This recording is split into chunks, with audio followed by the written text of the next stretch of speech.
Okay, and here I am, Motivation Monday, talking about why diets fail. Right, so I thought it'd be appropriate to talk about this because we are coming to the end of January, and most people's resolutions should have been around weight loss. And by the end of this week, over 60% of people would have already given up. And another sad statistic is that in after the first year, over 80% of people who'd have lost the weight would have put it all back on. So there's definitely something wrong. So there must be a reason why these diets fail if there's such a massive failure rate. Right, first thing I'm going to say, which the fitness industry, the diet industry, I have been guilty of it, is that we do not give people enough information, awareness, preparation of what is involved in actually losing weight and actually what's involved in the diet.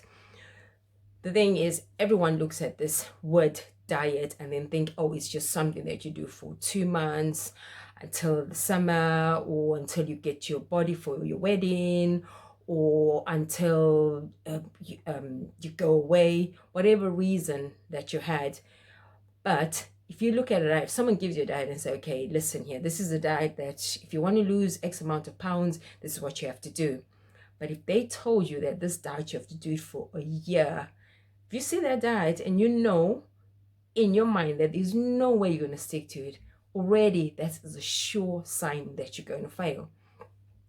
If you're given a diet, or if you embark on changing your diet, your food, whatever, it's something that you have to do for a year and more.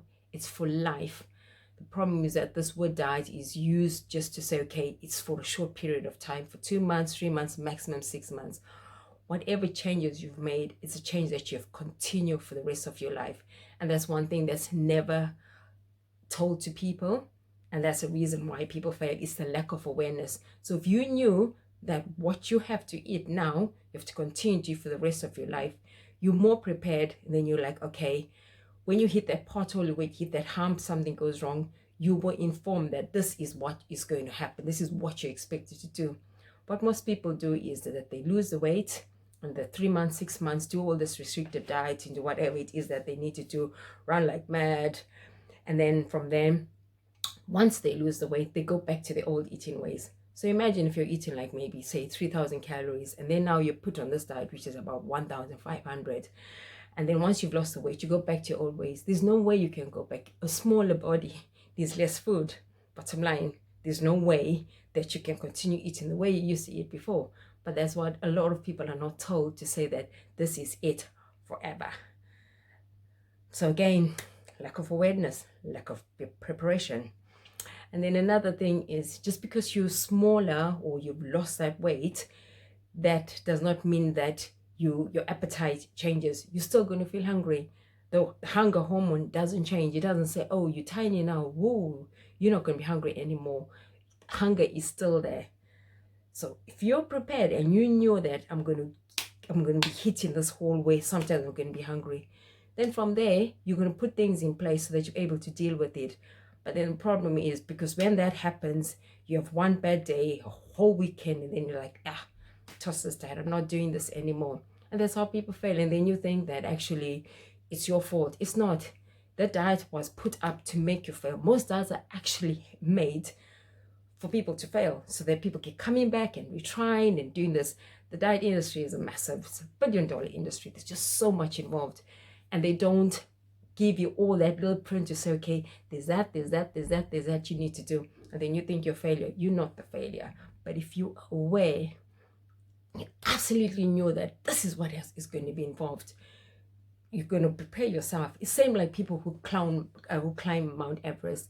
There's no way you turn up at Mount Everest and say, okay, yeah, climb this mountain, let's go. The checks they do, the amount of training that has to be done, the dummy runs they do, the forms you have to fill in, it's unbelievable. There's so many things, and they told the worst case scenario, you can even die when you get there. So these people are so aware of the worst things that can happen, the hardest thing. They've gone through something similar. So they know exactly what to expect. They know what's going to be in front of them.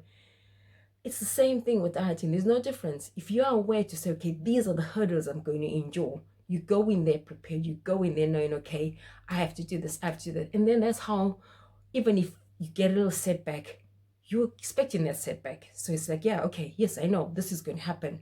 It's going to happen. So this is how I'm going to deal with it. So again, it's just a lack of awareness. If you're prepared, then the risk of you actually failing is not going to happen. So I hope that has helped you. So whatever you embark on, if you see a diet, if you decide that this is what you want to do, if you decide to change your eating habits, remember, if it's something that you know you can do for more than a year, go for it. If it's something that you know you cannot sustain for a year, hit the road, run. And I hope that has been helpful. And next week I will come with something else on similar lines, actually ways how to actually help you on my Motivation Monday. Have a lovely week. Goodbye. Thank you for listening.